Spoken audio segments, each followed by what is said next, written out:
The hidden evidence. The sun hung heavy over the construction site, its mid-July glare turning the steel beams into branding irons and the concrete dust into a shimmering haze.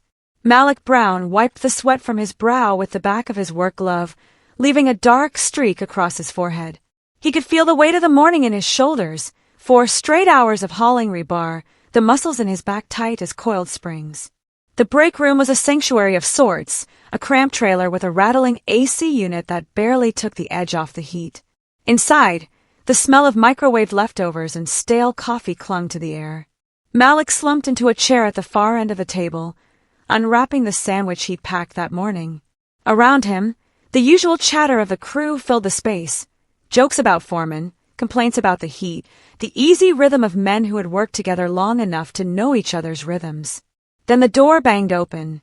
Rick Kovacs stood in the doorway, his face already flushed, his pale blue eyes sharp with something Malik recognized immediately, the kind of anger that had been simmering all morning, waiting for a target. Rick was Foreman Briggs' nephew, a fact he never let anyone forget, and he carried himself with the swagger of a man who knew the rules didn't quite apply to him. "You got something to say to me, Brown?"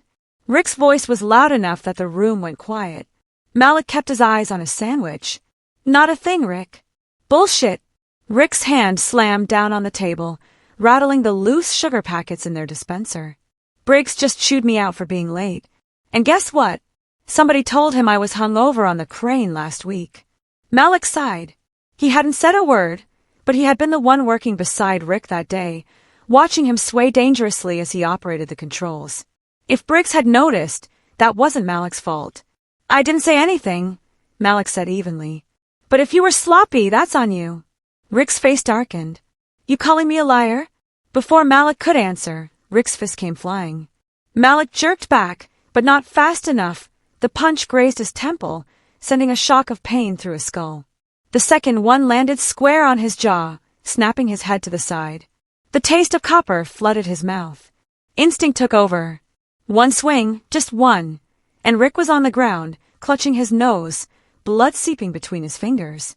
The room erupted.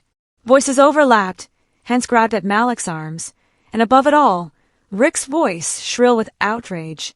"He attacked me. You all saw it. He just snapped." Malik wiped his mouth with the back of his hand, staring at the smear of red on his skin. He knew, even then, how this would go.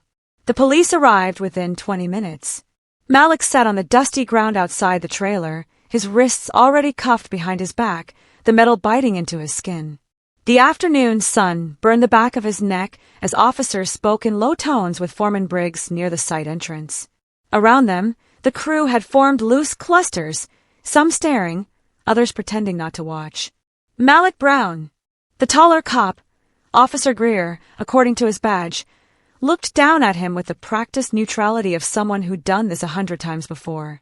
"You're being arrested for assault. You have the right to remain silent." The Miranda rights blurred together in Malik's ears. He focused instead on the way Briggs kept nodding, the way Rick stood off to the side with an ice pack pressed to his nose, shooting Malik a look that was equal parts triumph and venom. "Come on, man," Jamal from the welding crew muttered as they led Malik past. "This is bullshit." But no one else spoke up. The precinct smelled like stale coffee and industrial cleaner. Malik sat in a hard plastic chair, his cuffs now secured to a bolted-down metal loop on the table. The detective, a tired-looking man with salt and pepper stubble, slid a file across the surface. "3 witnesses say you threw the first punch," the detective said. "Rick Kovacs, Jason Miller, and Luis Gutierrez. All say you lost your temper after Rick confronted you about spreading rumors." Malik's jaw ached when he spoke. "Check the security footage." The break room camera was malfunctioning. The detective's tone suggested he'd heard this excuse before. "No recording from today." Malik exhaled sharply through his nose. "Of course it was malfunctioning. Rick swung first," he said. "I hit back once. That's it." The detective studied him for a long moment, then flipped the file shut. "Public defender'll be in to see you. You're being charged with aggravated assault." The cell was cold. Malik sat on the thin bunk, counting the cracks in the ceiling plaster. His mind raced. The missed wages from being in here. His mother's worried voice when they let him make his one phone call. The way Rick's buddies had all nodded in unison when the cops asked what happened. A metallic clang startled him, the cell door sliding open. Malik Brown, a short woman in a rumpled blazer, stood in the doorway, a leather satchel slung over one shoulder. Alicia Gutierrez, I'll be representing you. She didn't look much older than him, but her eyes were sharp, darting across his face like she was already piecing together a puzzle. Malik sat up. You believe me? Alicia's mouth quirked. I believe in evidence. And something stinks about this whole malfunctioning camera story. She pulled a notepad from her bag. Now, tell me everything, from the moment you clocked in this morning. Alicia Gutierrez's office smelled like stale coffee and ambition. Case files formed precarious towers on every flat surface, the yellowed blinds filtering the morning sun into stripes across Malik's face as he sat across from her. Okay, Alicia said, flipping open a fresh legal pad. Let's talk about Rick Kovacs. She tapped her pen against a highlighted incident report. Turns out your boy has a history. Malik leaned forward. What kind of history? The kind that makes 3 identical witness statements smell like week-old fish. She slid a sheet across the desk, a disciplinary notice from 6 months prior. Rick had been suspended after a bar fight where, according to the report, he'd initiated physical contact after excessive alcohol consumption. Malik's fingers tightened around the paper. So he's done this before. More importantly, Alicia said, the company knew. Which brings me to point 2. She produced an invoice from her folder. Southeast Security Services, $5,000 for emergency camera repairs, dated the day after your arrest. Malik's breath caught. They paid to delete the footage. Or thought they did. Alicia's grin was razor sharp. Turns out security systems automatically back up to cloud storage. And the supervisor?